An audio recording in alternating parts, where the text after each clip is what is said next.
Bonjour et bienvenue sur Chronoflexion. Alors oui, je sais, ça fait un petit moment qu'on ne s'est pas retrouvés. C'est que j'ai décidément très peu de temps à consacrer à la confection de ces vidéos, mais c'est toujours un énorme plaisir de vous retrouver sur la chaîne. Et aujourd'hui, je me suis donné un spécial coup de pied au derrière pour accueillir deux invités d'honneur qui sont ni plus ni moins les cofondateurs d'une marque de montres qui vous a déjà fait bien rêver sur Chronoflexion. On en a parlé 2 ou 3 fois. Il s'agit de Thibaut et de Victor, les cofondateurs de la marque Moon, la marque qui vous propose de vous emmener sur la Lune. Alors on les accueille bien sûr pour qu'ils nous présentent leur nouveau projet, le projet Ariane. Et j'en ai déjà l'eau à la bouche, vous allez voir, c'est pas mal du tout. Et d'ailleurs pour célébrer ça, je porte pour la première fois sur la chaîne ma Spin Master modèle 2021, la réplique de la première montre à être allée sur la Lune, alors que la marque Moon, elle, vous propose de vous emmener sur cet astéroïde. Et on voit ça tout de suite dans le cadre de nos fameuses interviews asynchrones, après le nouveau jingle.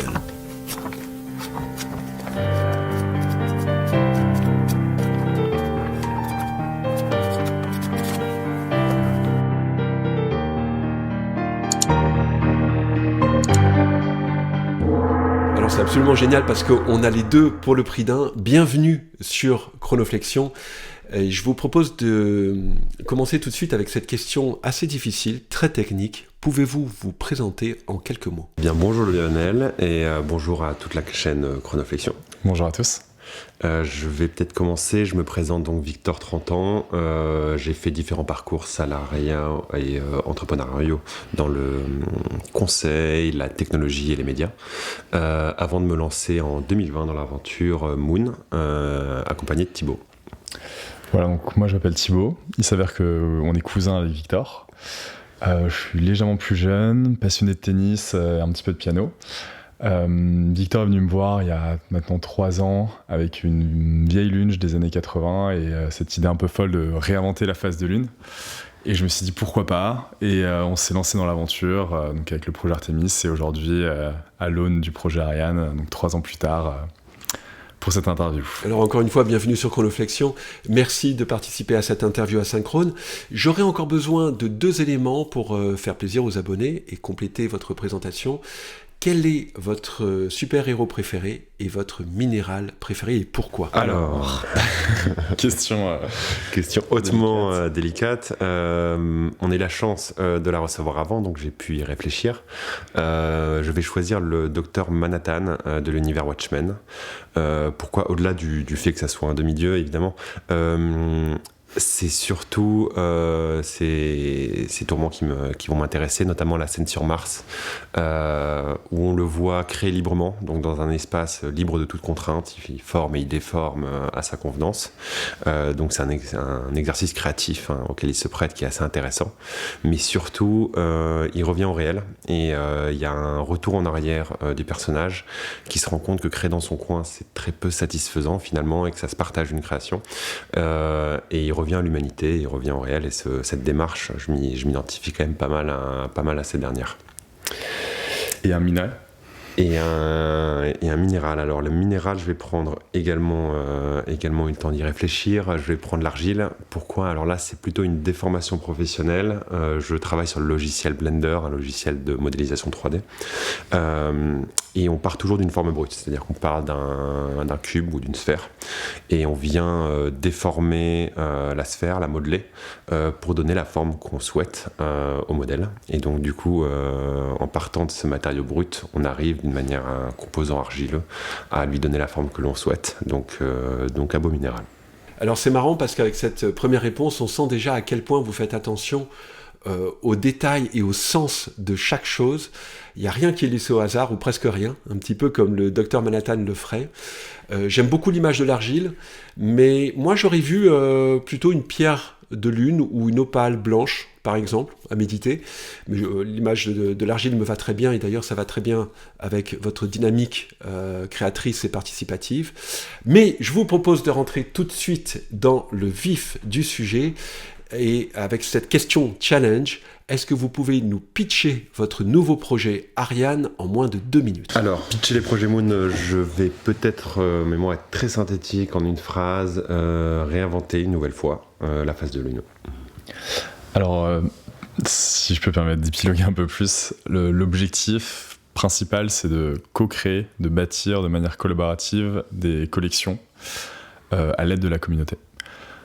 Nous, on a choisi le projet, même le terme Ariane, on aime bien utiliser le mot odyssée créative ou création collaborative parce qu'au-delà d'une simple collection, c'est aussi le projet est aussi une fin en soi.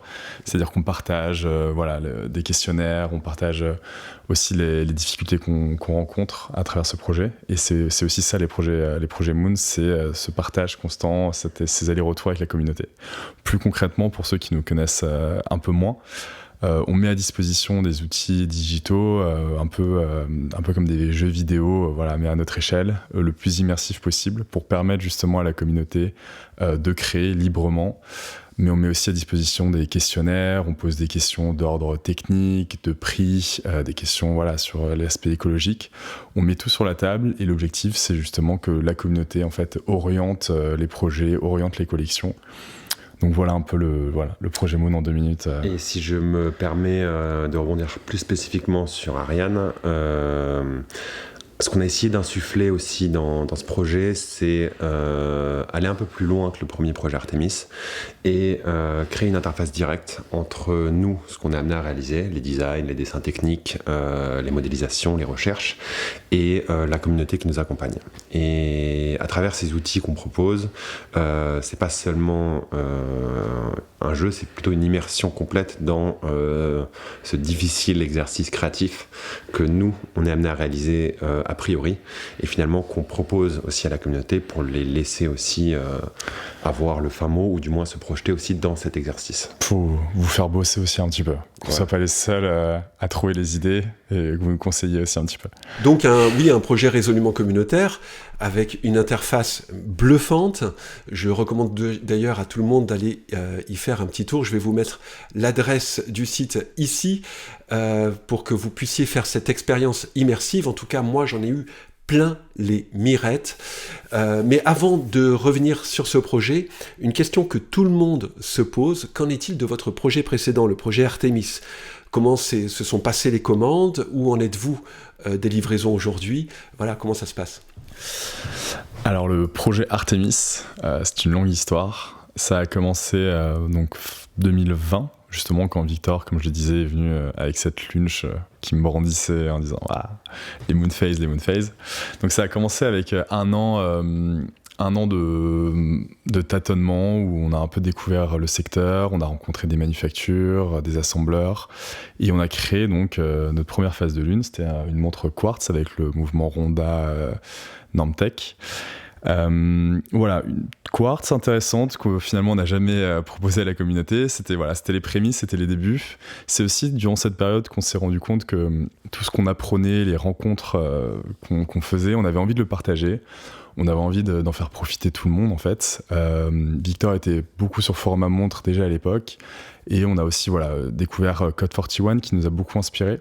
Et de fil en aiguille, on s'est dit que ce serait peut-être intéressant d'inclure la communauté donc, dans le processus créatif, dans la manufacture des pièces, et d'aller peut-être un petit peu plus loin que de simples questionnaires, mais de créer une véritable création collaborative immersive.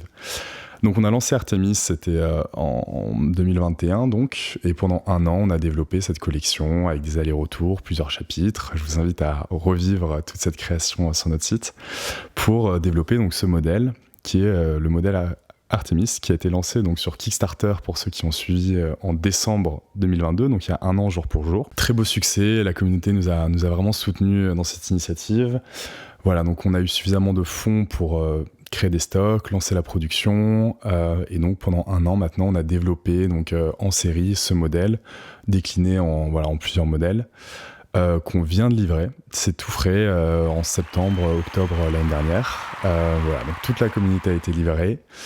Donc fin de ce premier projet, et en ce moment on est en train de lancer le projet Ariane qui est le petit frère qui est en train de naître, pour résumer. Si je reviens et je complète sur les difficultés rencontrées, la principale difficulté, ça a été de grandir. Enfin, on a grandi énormément avec ce premier projet Artemis. Autodidacte, donc il a fallu apprendre aussi beaucoup de logiciels, beaucoup de manières de concevoir, de créer, de lire, de dessiner des dessins techniques. Donc ça a été une belle aventure, une belle épopée, une belle courbe d'apprentissage sur 1 an et demi, 2 ans. Et désormais, pour le projet Ariane, on la met à profit et on espère aussi la mettre à profit pour la communauté. Et oui, c'était un travail absolument remarquable qui m'avait beaucoup marqué à l'époque, en tout cas dans le cadre du projet que vous proposiez et de ce configurateur qui est absolument exceptionnel par rapport à tous les autres configurateurs que j'ai pu voir.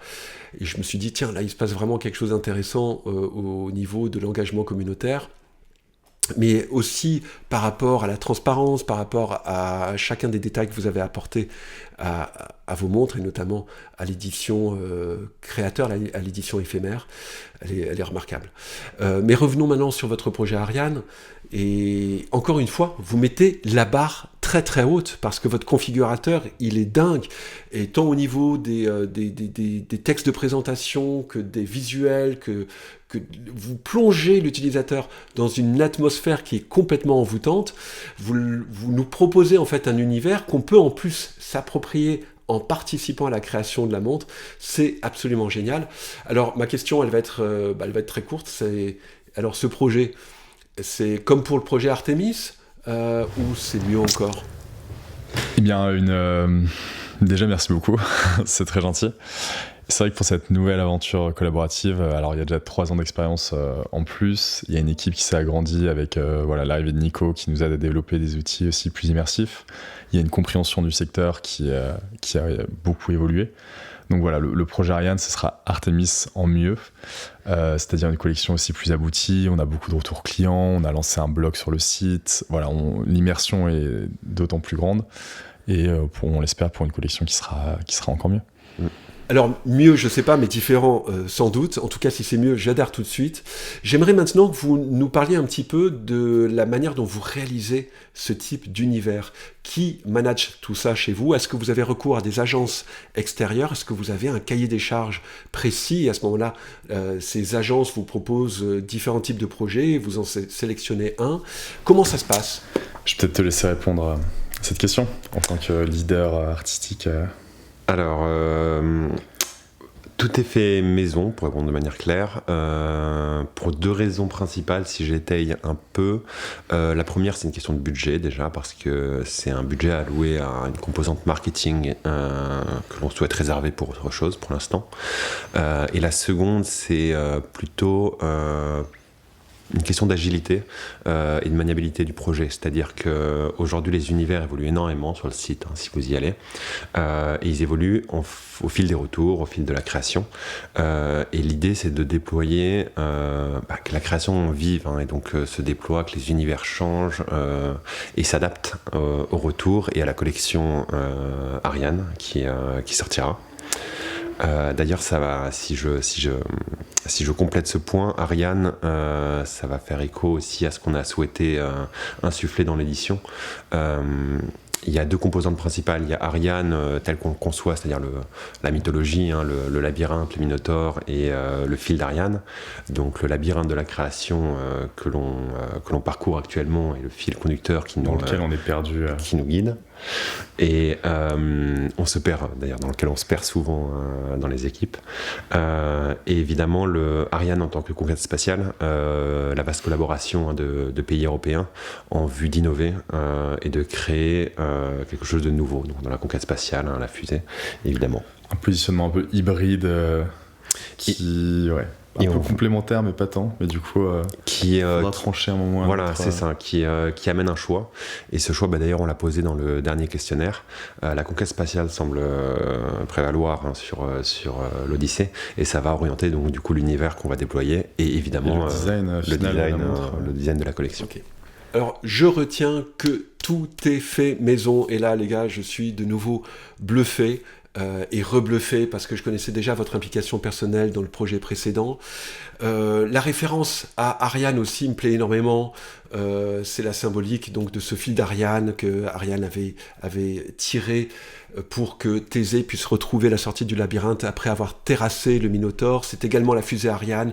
Donc on se situe à la fois entre mythologie et innovation.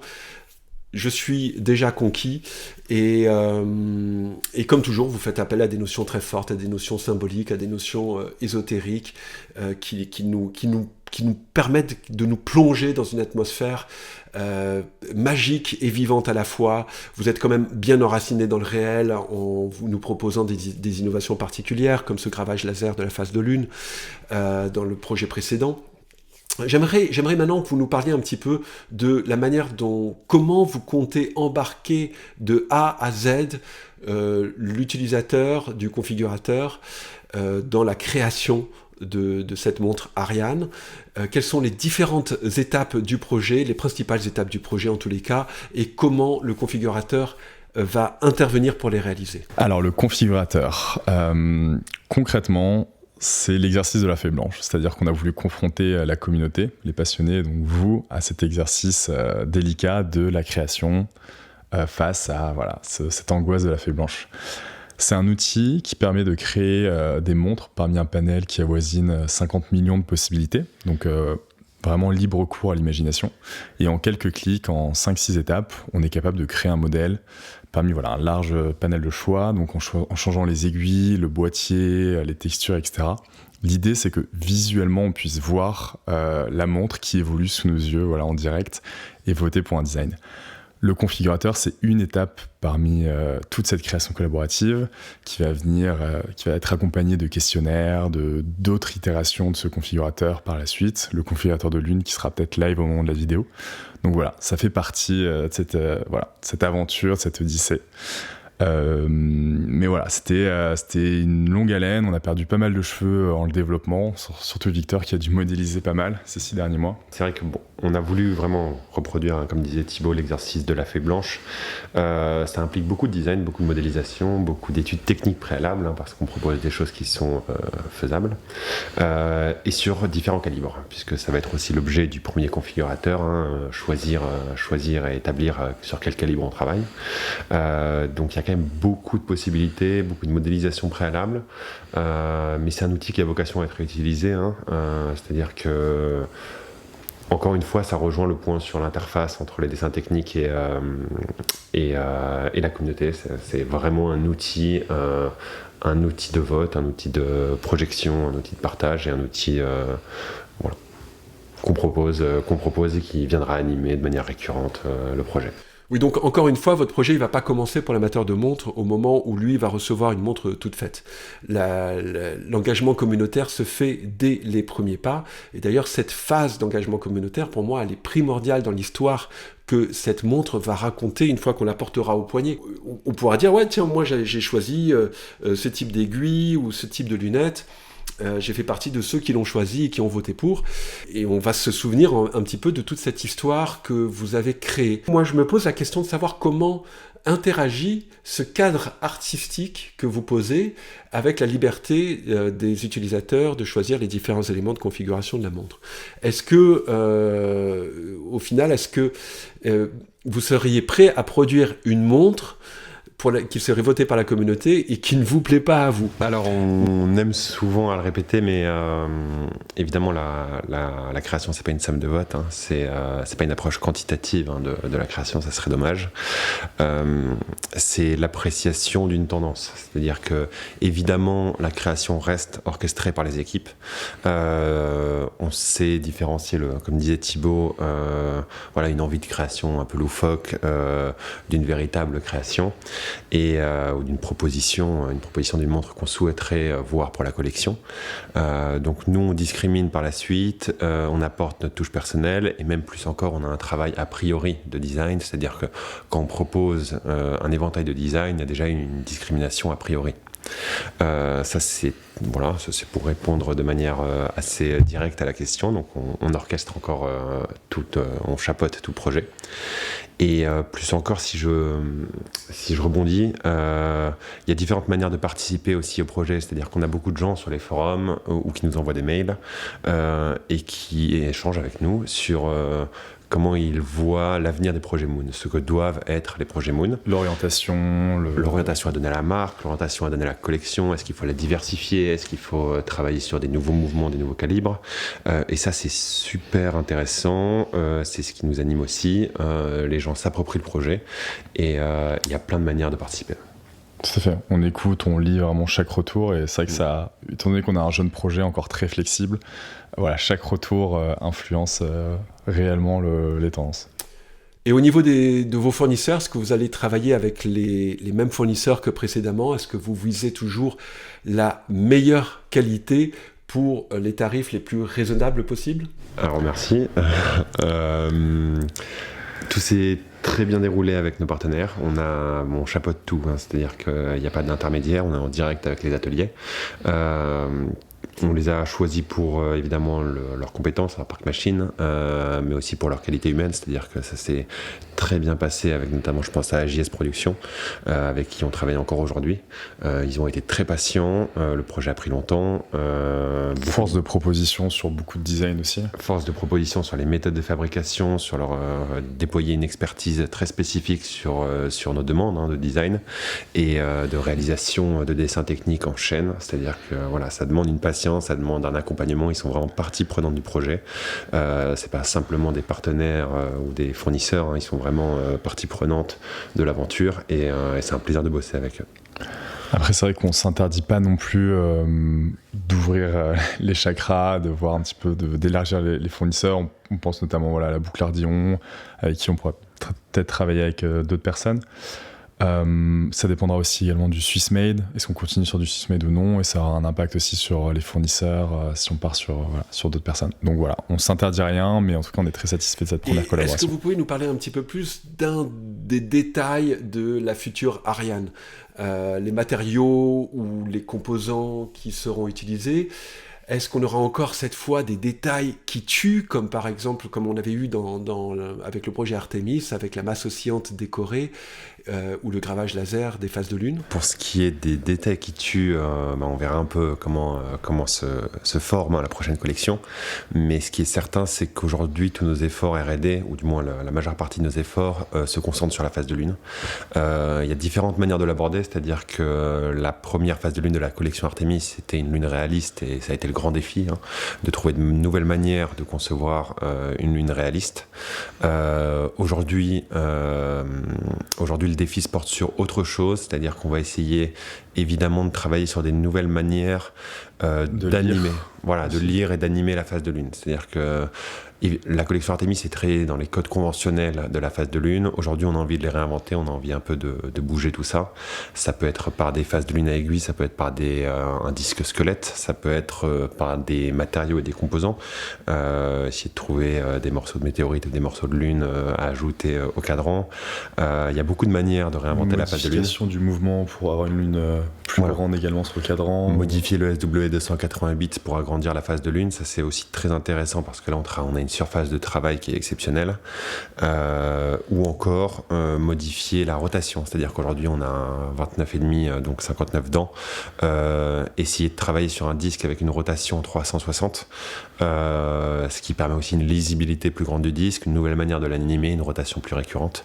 Voilà, beaucoup de belles choses à faire sur la phase de lune, c'est là où on travaille. Il y aura des détails qui tuent en tout cas. Il y aura j'espère. Ouais, c'est aussi l'objectif des projets, c'est d'apporter des innovations dans le design, mais aussi dans l'approche, dans les matériaux, d'essayer de se démarquer d'une certaine manière. Donc voilà, l'objectif c'est... réinventer la phase de lune, encore une fois. Toujours le même. Vous nous faites vraiment saliver là. J'ai l'impression de lire le menu d'un restaurant gastronomique étoilé.